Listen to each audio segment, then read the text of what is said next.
So as I said a moment ago, we're starting a new sermon series this morning that I'm calling Bible Stories for Grown-Ups, and we're looking at some of the stories that many of us were taught as children, but now seeing through a different lens, a more mature lens. And the idea comes from a book by the name of Josh Scott, who's a pastor in Nashville. And he's written several books, and his focus of his work, the focus of his ministry is to try and reimagine, to reframe, to reclaim faith with new eyes, with a fresh perspective. And that's what this series is all about, to look at some of the well-known stories through a more mature lens, embracing curiosity. We're going to wrestle with the meaning, place them within a larger context of the biblical narrative, and to ask ourselves what they may say to us here today. So we're going to start with the story this morning of Noah's Ark and the Great Flood. And I would argue that this is perhaps one of the most widely known narratives in the Bible within our culture. That this, for many people, this story has helped shape our notion of the character of God. And it's interesting to me that this story is oftentimes depicted on the cover of just about every children's storybook available. But as we are about to hear, this story is not all that kid-friendly if we pay attention to the story. Now, it's found in the book of Genesis, starts in chapter 6, and it runs all the way through chapter 9. So it's a long story. We're not going to read the whole thing. We'd be here all day. So instead, what I've done is I've selected some verses that help give us sort of an overview to help us understand sort of the arc of the story. That being said, I want to encourage and challenge you to read the story from beginning to end some point over the next several days. Genesis chapter 6 all the way through chapter 9. But for this morning, take a look at these selected verses and we'll see if we can see this story through a grown-up lens and find some deeper meanings in the story for us today. Mike? The Lord saw that the wickedness of humans was great in the earth, and that every inclination of the thoughts of their hearts was only evil continually. And the Lord was sorry that he had made humans on the earth, and it grieved him to his heart. So the Lord said, I will blot out from the earth the humans I have created, people together with animals and creeping things and birds of the air. For I am sorry that I have made them. But Noah found favor in the sight of the Lord. And God said to Noah, I have determined to make an end of all flesh, for the earth is filled with violence because of them. Now I'm going to destroy them along with the earth. Make yourself an ark of cypress wood. Make rooms in the ark, and cover it inside and out with pitch. For my part, I'm going to bring a flood of waters on the earth to destroy from under heaven all flesh in which is the breath of life. Everything that is on the earth shall die. But I will establish my covenant with you, and you shall become into the ark, you, your sons, your wife, and your sons' wives with you. And every living thing of all flesh you shall bring two of every kind into the ark, to keep them alive with you. They shall be male and female. Noah did this. He did all that God commanded him. And after 7 days, the waters of the flood came on the earth. The flood continued 40 days on the earth, and the waters increased and bore up the ark, and it rose high above the earth. God blotted out every living thing that was on the face of the ground, human beings and animals and creeping things and birds of the air. They were blotted out from the earth. Only Noah was left, and those with him in the ark. And then we know what happens next, right? Noah sends out a dove brings back an olive branch. Both the dove and the olive branch are now signs and symbols of peace. And soon they found some dry land. And Noah and his family, along with all the animals, they came out of the ark. And then this is how more or less the story ends.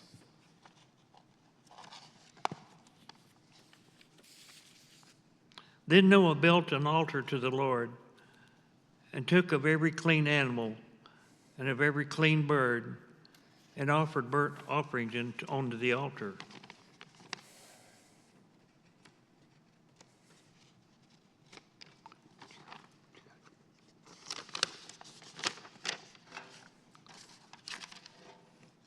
And when the Lord smelled the pleasing odor, the Lord said in his heart, I will never again curse the ground because of humans, for the inclination of the human heart is evil from youth.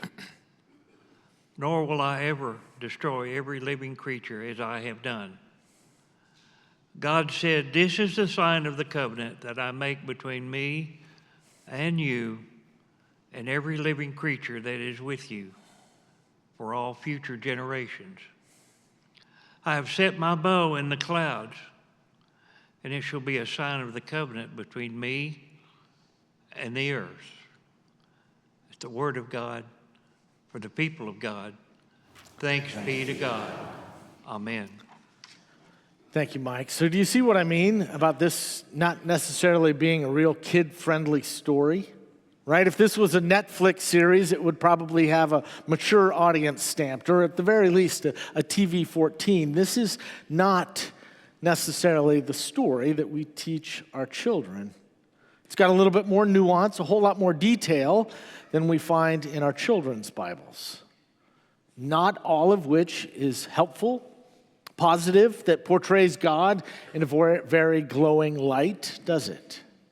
Now, before we jump into the story this morning that we just heard, one thing that might be helpful for us to keep in mind is that in the ancient world, just about every culture, every civilization had as part of its mythology its own version of a flood story, of some catastrophic flood. It wasn't just Israel. It wasn't just the story we just heard in Israel. In fact, the most well-known of those comes from the Epic of Gilgamesh, which was an ancient Mesopotamian text that recounts the adventures of an ancient king by the name of Gilgamesh as he traveled the world searching for immortality. Now, scholars date at least parts of this epic story of Gilgamesh to the 21st century BCE, meaning it could very well be the oldest written literature in the world. And yet it contains a story of a great flood.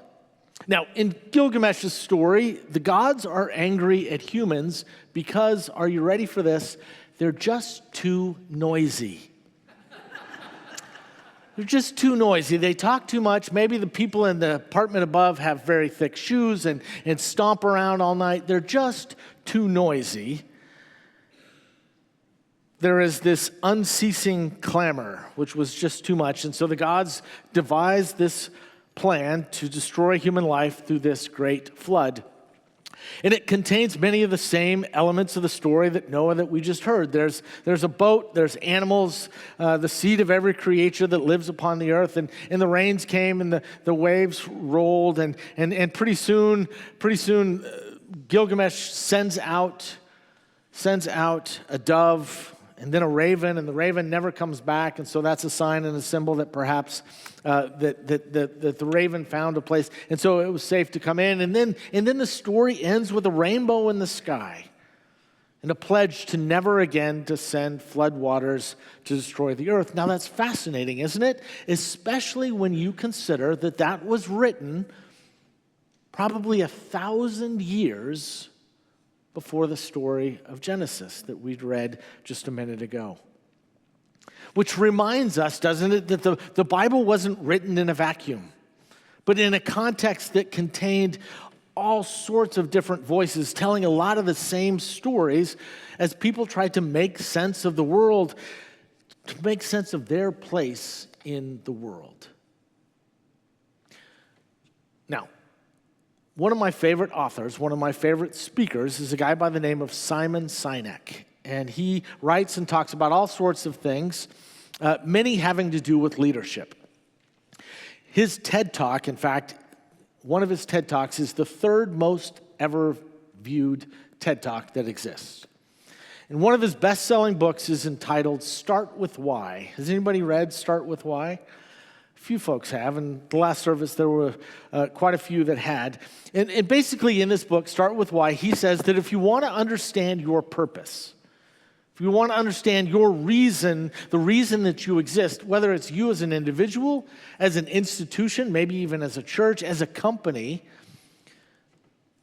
if you want to understand the reason you behave as you do, start with why.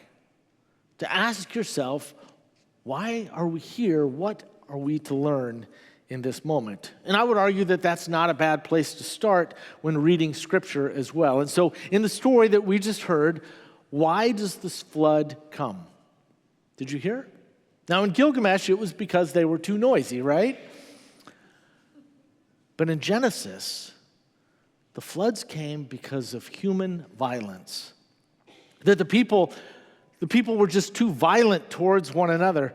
It says right there in verse 11, the earth was filled with violence. It repeated again in verse 13, the earth is filled with violence, and because of them, because of the violent people, now I'm going to destroy the entire earth, God says.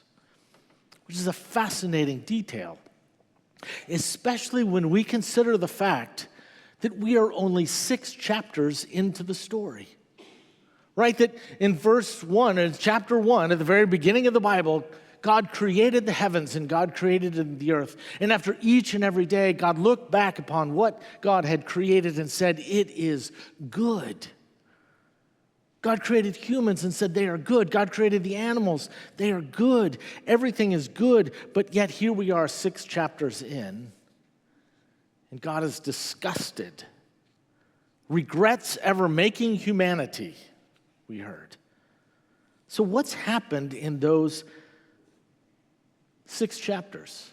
Well, in chapter 4, of course, we see the story of 2 brothers, Cain and Abel, and they get into a fight, and Cain kills Abel. And interestingly enough, it's in this 4th chapter of Genesis where the word sin is first used. We often think it's going to be Genesis chapter 2, right? The story of Adam and Eve in the Garden of Eden and the tree of the knowledge of good and evil, and we often think of the original sin. But anytime anybody speaks about original sin, just tell them there's no such thing in the Bible. That doesn't exist. You don't know what you're talking. Maybe don't say that part, but just sin is not mentioned in the story of Adam and Eve. It's only when we get to the story of Cain and Abel. And sin in that story is connected to and rooted in human violence. And as the story goes on, with each generation after Cain, the violence increases. The violence multiplies. And so here we are, 6 chapters in, and things have gotten so bad, human violence has unleashed this primordial, these chaotic waters that destroy human life and all of civilization with it. Well, now that we have an understanding of why this happened, it's important for us to continue to ask questions and to not only ask questions of the text, but also to ask questions of ourselves. And so as we do that, now that we have an understanding of why, it invites us to ask the next question, the bigger question, which is, what do we do with this story? Right? What do we do with the story? Ultimately, what does this mean? What did it mean back then? What does it mean for us today? And I mentioned that many children's story Bibles depict this story on the cover. And this is one that I borrowed from our children's minister, Mariah. And you'll notice that right there on the cover, I don't know if you can see it, especially those in the back, but it's got the story of Noah's Ark. And here's Noah and his wife, Joan. Joan of Arc. You know that's Noah's wife, right? And here's a dove that looks a lot like a duck to me, and there's the rainbow, and on the back, there's all sorts of smiling animals. But the story that we just heard sounded a little bit different than that. is this really a kid's story? Now, keep in mind, too, that if you were to go right now to Kentucky, you could visit the Ark Encounter. Some of you may have visited the Ark Encounter. It's there in Kentucky, and it is quite literally a full-size ark made with the same dimensions, cubits, that Noah built his ark back in the day. And it is, to quote what it says on the website, a modern engineering marvel that amazes visitors young and old. And it's fascinating. It's almost like it's an amusement park. They've got a petting zoo, which sounds like low-hanging fruit to me. They've got a creation museum. And not only that, but after the 9 o'clock service, one of the people in that service came up to me and said, "You're not going to believe this, but my granddaughter, who was 7 years old at the time, was hired to be one of the actors in the welcome video to that." He said, "She told me after they filmed, Dad or Grandpa, they pay a lot for this." So she was very excited. But then the more she told the story of what she told in that video, finally she says, "You know, Grandpa, I'm a Christian and I follow Jesus." This is a 7-year-old. "I don't think that's how the story goes," she says.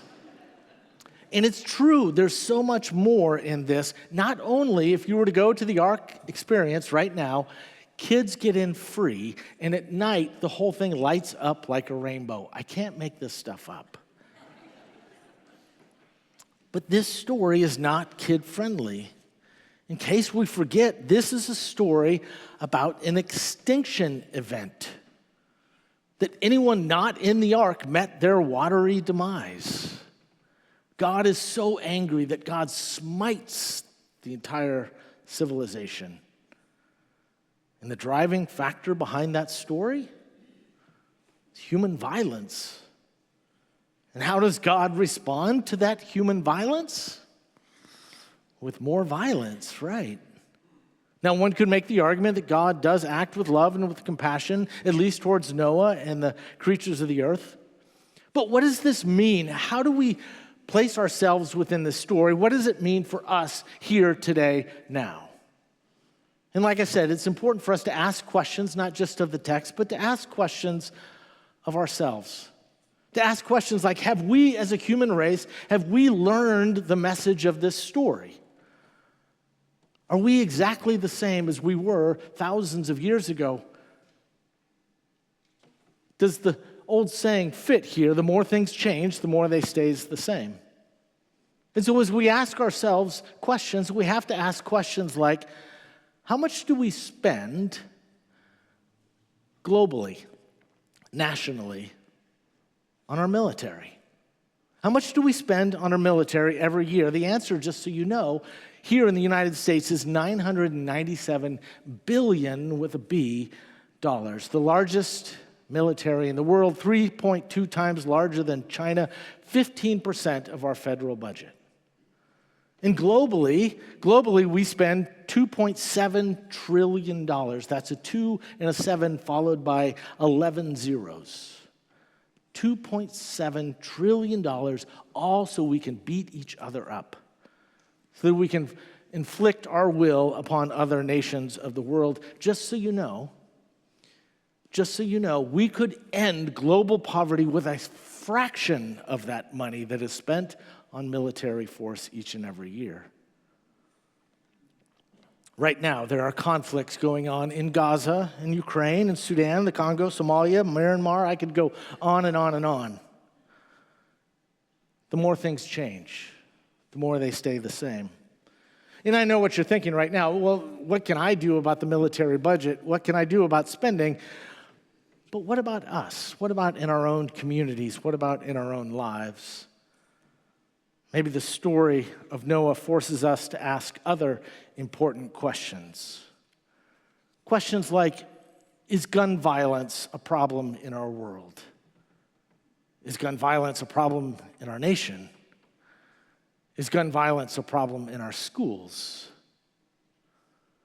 Is gun violence a problem in our culture? Do we have in our nation, in our culture, a fascination with weaponry? You know, we look at the 10 Commandments and we see there the second commandment that we shall not create idols. But yet do we place a higher value on the Second Amendment than we do on the Second Commandment? Do we have a problem with violence? Well, violence isn't always something that takes place on a macro level. It isn't always physical. In fact, there's something known as rhetorical violence, the way that our words inflict violence upon other people. And I know we're starting a new sermon series today, but the next sermon series after this is one that I'm going to entitle The Power of Words. And we're going to look at the words that we use and how those words can be used either to harm others or to build people up. What are the words that we use to either create wholeness or to inflict violence? The more things change, the more they stay the same. Have we learned anything since the days of Noah, when God just got fed up with human violence? Well, as you heard, fortunately, that's not the end of the story, that Noah and his family are given an ark to guide them to a new future. And so with the time that I have remaining this morning, what I want to do is to ask ourselves if there are other arks that might be available to us today that can deliver us into a new future. In this time of unprecedented violence on a global scale, are there opportunities and ways for us to do things differently? Call me an optimist, but I think that there are. And I would argue that the first ark that is available to us isn't something that exists outside of us, but rather something that exists inside of us, something that we already know, something that we already have, and that is simply empathy. Empathy that all too often we look at others, especially those that look different, that think differently, that love differently, that believe differently than us, and we see them as other. We see them as something, a problem that needs to be solved, or maybe they just need to go away. But what if instead we allowed empathy to connect us with them at a deeper level, one that allows us to see and to understand and to truly embrace our shared humanity, to recognize that there's a whole lot more that unites us than divides us? What if we recognize that the path forward is to see the humanity in everyone around us? As Brené Brown says, the difference between empathy and sympathy is feeling with and feeling for. That the sympathetic response is, I feel sorry for you. But the empathetic response is, I get it. I feel with you. Empathy is more than just walking in someone else's shoes. It's learning how to listen to their stories, to understand what their experience is like, even if it doesn't match our own. It reminds us that with everything that can divide us and separate us, that our shared humanity is something that transcends all of us and invites us to see that they are children of God, that they are created in the image of God just like you are, just like I am. The second ark that is available comes to us as a result of practicing that empathy, and that is compassion. If empathy creates an awareness in us of others' experiences, then compassion is what we do in response to that. Maybe you could say it this way, that compassion is empathy plus action. And so finally, if we long for a better world, if we long for a future on this planet, then we had better start boarding the ark of peace and justice. And yes, I put those two things together because they are two sides of the same coin, that one can't exist without the other. In fact, if you were to go to a protest march right now, you would probably hear the chant, no justice, no peace, no justice, no peace. And I would argue that that's not a threat. That's simply an awareness, an acknowledgement that one can't exist without the other, that you can't have peace outside of a just and equitable world. Peace, at least in the biblical tradition, is not just the absence of war, not just the absence of conflict, but the presence of the wholeness that God intends for our lives. It's not just a lack of bombs, a lack of conflict, but it is the healing of wounds. And that healing won't come without a commitment to the work of justice. It calls us to the work of mending fences, of mending relationships, but also the filling of bellies, of feeding the hungry, of clothing the naked, of housing those that are unsheltered. Do you remember what the prophet Micah said in response to the question, what does God desire? What does God demand, require of us? But to do justice, to love kindness, to walk humbly with God. You see, friends, the story of Noah, the story of the great flood, it's a whole lot more than just rainbows and smiling animals, big boats. It's a reminder to us that our futures are all bound up together. That's what is good for one is good for all of us, that by intentionally practicing empathy and compassion with a radical commitment to pursue justice and peace, that we can have a more beautiful future together. You, me, all of civilization. Just as God created in the very beginning. When God created the world and looked out and said, that is good. Amen.